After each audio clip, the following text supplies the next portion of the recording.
मेरा नाम नीलम है। मैं 16 साल की हो चुकी हूँ और 2 साल से इस घर पर काम कर रही हूँ। इस घर में मालकिन और उनका बेटा रहता है, पर अभी 8 महीने पहले ही मालकिन की मौत हो गई है। मालकिन की सेवा के लिए ही मुझे इस घर में लगाया था। मुझे लगा था उनका बेटा मुझे काम से निकाल देगा, पर शेखर ने मुझसे कहा कि तुम अभी भी यहाँ पर काम कर सकते हो।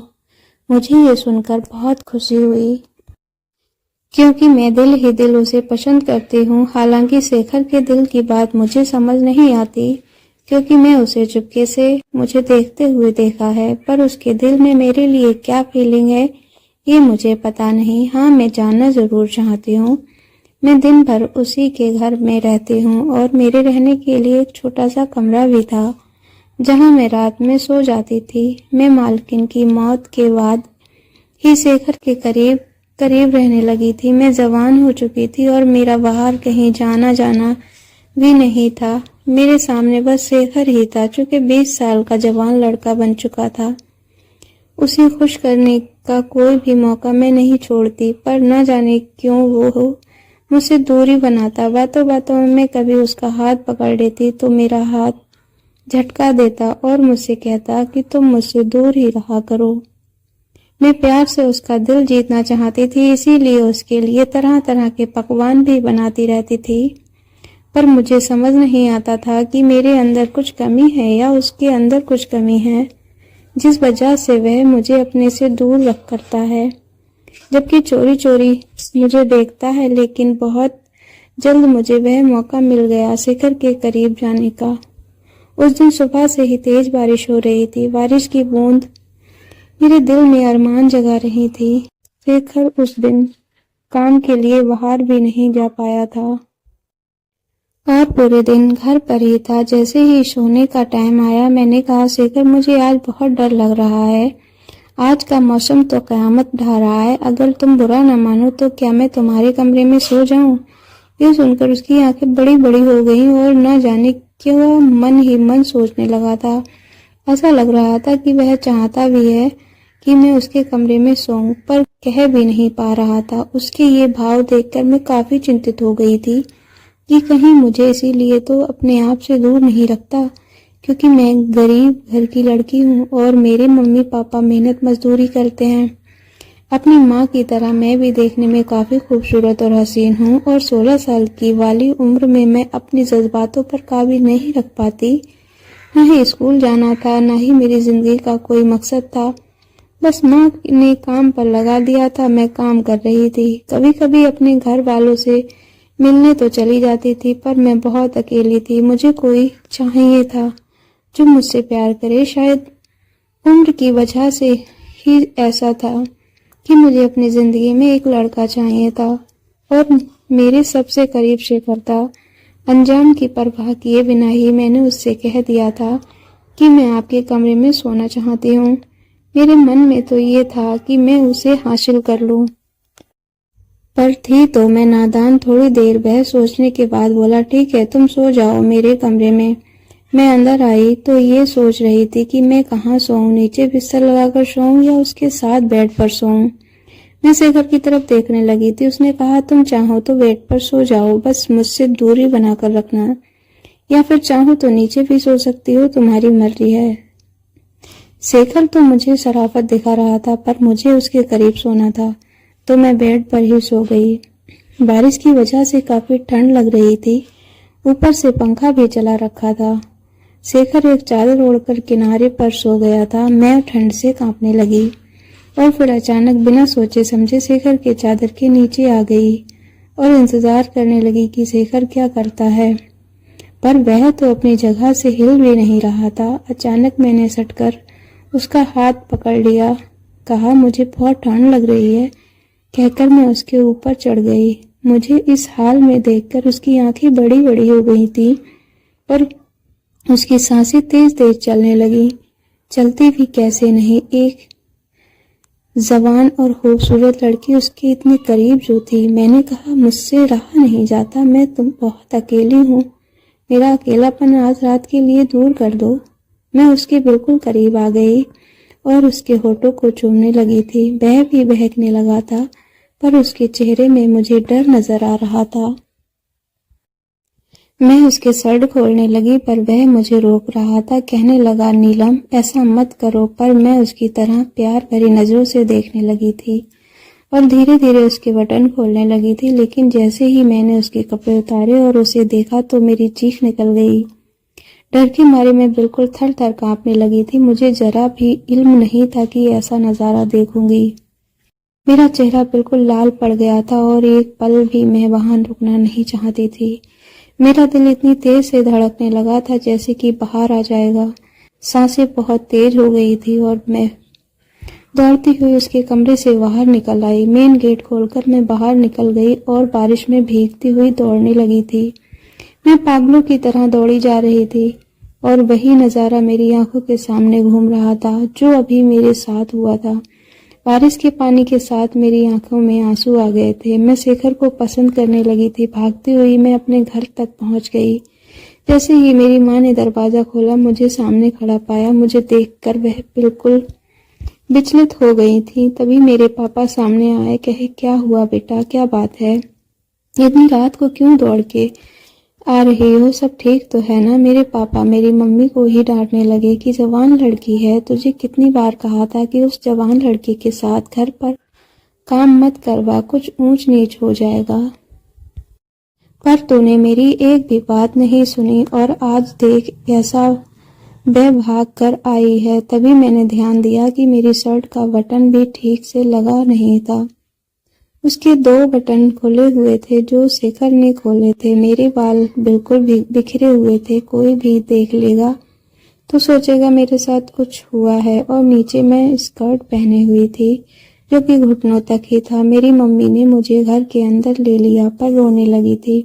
कहा, क्या हो गया। मैं उन लोगों को कुछ कह भी नहीं पा रही थी। थोड़ी देर बाद अपने आप को संभालने के बाद मैंने कहा, मेरे साथ आज रात जब मैं 14 साल की थी तब से ही मेरी माँ ने इस घर पर मुझे काम पर लगा दिया था, क्योंकि घर की मालकिन बहुत बीमार थी। उस वक्त शेखर करीब 18 साल का था। मैं धीरे धीरे जवान हो रही थी। मालकिन के बेटे को देखकर मेरा मन मचलता था पर वह मेरी ओर कभी भी आंख उठाकर नहीं देखता था और हमेशा अपने काम में ही लगा रहता था।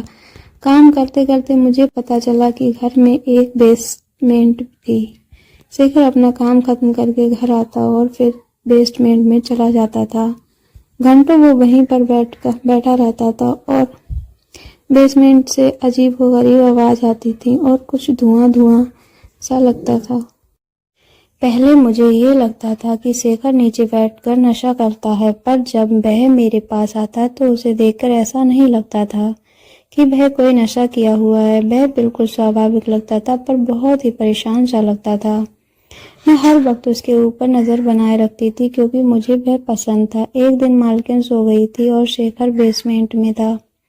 उस मौके का फायदा उठाकर मैं भी बेसमेंट के अंदर चली गई थी। वहां खड़ी थी तो देखा शेखर बिना शर्ट के कमरे में पता नहीं क्या कर रहा था। उसकी पीठ मेरी तरफ थी। मैं उसकी बॉडी को देख रही थी। अचानक से मैं उसके करीब चली गई और उसके पीठ पर हाथ रख दिया। शेखर बिल्कुल भड़क गया और मुझे डांटने लगा, तुम यहाँ क्या कर रही हो, जाओ यहाँ से। फिर उसने अपने जिस्म को तुरंत ढक लिया था और मैं उसके जिस्म को देख नहीं पाई थी। शर्ट पहनने के बाद वो मेरी तरफ मुड़ा और कहा, तुम यहाँ क्या कर रही हो और मुझे हाथ क्यों लगाया। गुस्से से कह रहा था पर उसकी आंखों में मुझे प्यार नजर आ रहा था। मैं तुरंत उसके करीब चली गई और उसके होठों में किस कर दिया। कहा, तुम्हें मिस कर रही हूँ, इसीलिए देखने आई हूँ। मेरे अचानक इस हमले से वह घबरा गया था। ये सब क्या है, पर उसकी सांसें तेज हो गई थी। उसने मेरा हाथ पकड़ लिया और मुझे घसीट कर बाहर निकाल दिया और फिर बोला, नीलम दोबारा बेसमेंट के अंदर मत आना। कहकर उसने बेसमेंट का दरवाजा बंद कर दिया। मैं वहीं खड़ी खड़ी देखती रह गई। मुझे जरा भी समझ नहीं आया कि आखिर हुआ क्या। जब शेखर आया तो मैं आंखें फाड़े उसकी ओर देख रही थी कि आखिर मुझे बेसमेंट से यूं क्यों निकाल दिया। उसकी आंखों में मुझे एक अफसोस नजर आ रहा था। उसने मुझे अपने पास बुलाया और कहा, देखो ये सब ठीक नहीं है, तुम मुझसे दूर रहा करो। उसके बाद से शेखर जब भी मुझे देखता तो ऐसा लगता कि मुझे चाहता है, पर ना जाने क्यों मुझे अपने करीब नहीं आने देता। गांव में हमारी अपनी ज़मीन है। ज़मीन एकदम कम थी, इसी वजह से पापा गांव छोड़कर शहर आ गए थे। पापा ने पढ़ाई लिखाई नहीं की थी, इसलिए पापा मजदूरी करने लगे थे और मेरी माँ लोगों के घर पे काम करती थी। आर्थिक हालात सुधारने के लिए मेरी माँ ने मुझे काम पर लगाया था। यहाँ पर मुझे रहने खाने अलावा 500 मिलते थे। शायद हम गरीब हैं, इसी वजह से शेखर मुझे अपने आप से दूर करता है। पर कहते हैं जब भी हमें कोई काम करने में मना किया जाता है, हमें वही काम करने का मन करता है। मुझे जब भी मौका मिलता मैं बेसमेंट में जाकर झांकती थी। अगर शेखर देख लेता तो मुझे बहुत डांटता था। एक दिन मैंने हिम्मत करके पूछ लिया कि तुम वहां पर करते क्या हो। उसने मुझे सवाल का जवाब कोई नहीं दिया और अब बेसमेंट का दरवाजा भी बंद कर लेता था। लेकिन आज मैंने जो कुछ भी देखा लिया था, मेरा दिल दहल उठा था। मैं शेखर के एकदम नजदीक थी और उसकी शर्ट उतारते ही मुझे जो कुछ भी नजर आया था उसे देख मैं डर से कांपने लगी थी। क्या यही वजह थी कि वह बेसमेंट में वक्त गुजारता था और सोते टाइम बस ऊपर आता था? आखिर ये सारा मंजरा था क्या?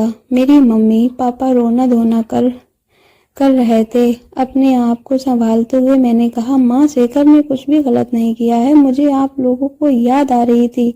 मुझे पूरे दिन से इतनी क़यामत वाली बारिश हो रही थी कि मैंने बुरा सपना देखा और सपना टूटते ही मैं दौड़ते हुए आप लोगों के पास आ गई। मैं पापा मम्मी के इकलौती बेटी हूँ। उन्होंने अभाव के कारण दोबारा कोई बच्चा भी नहीं लिया था।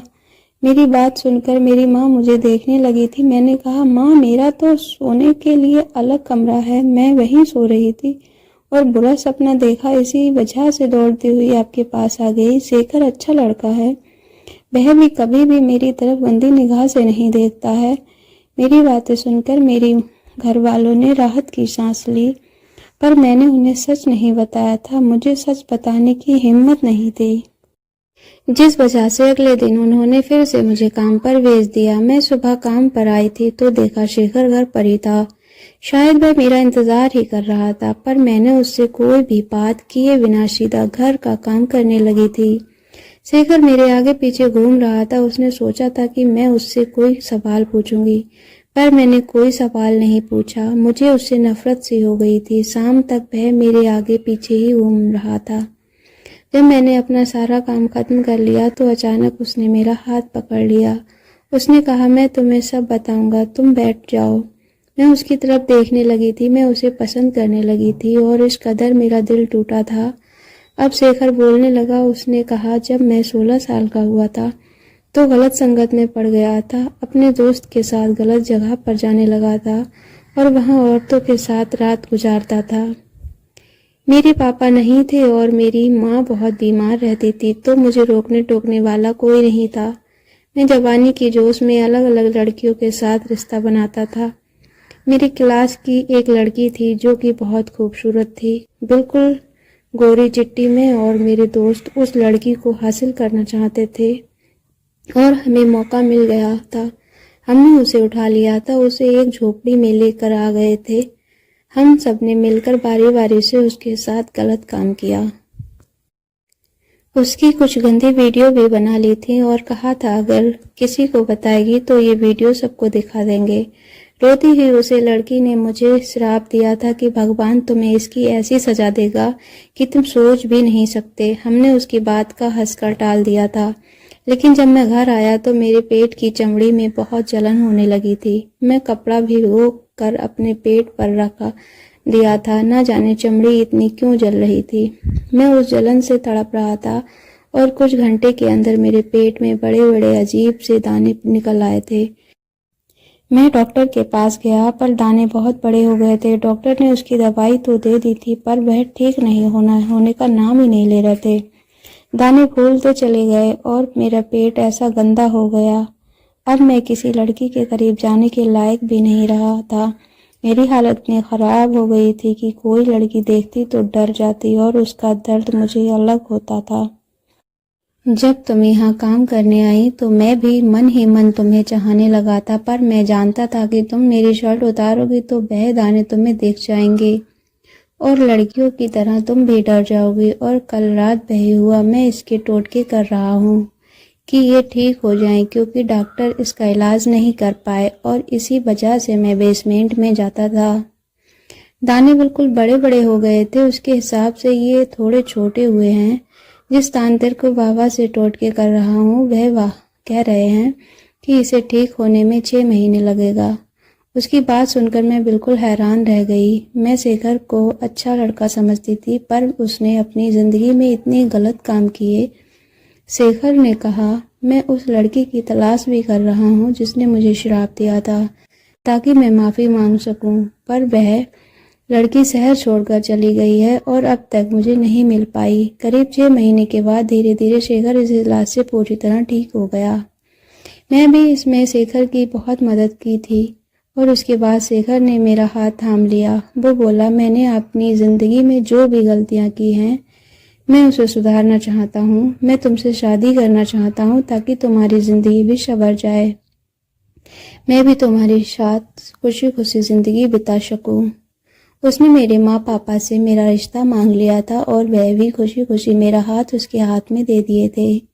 शेखर पूरे तरीके से ठीक हो चुका था और वह अपनी सबक सीख चुका था कि लड़कियों की इज्जत करनी चाहिए, उनके साथ हमें जबरदस्ती नहीं करनी चाहिए। हम एक सभ्यता समाज में रहते हैं और हमें मिलजुल कर रहना चाहिए। हमारी शादी के बाद हम दोनों मिलकर उसी लड़की को खोजा और उससे मिलकर हमने माफ़ी मांगी।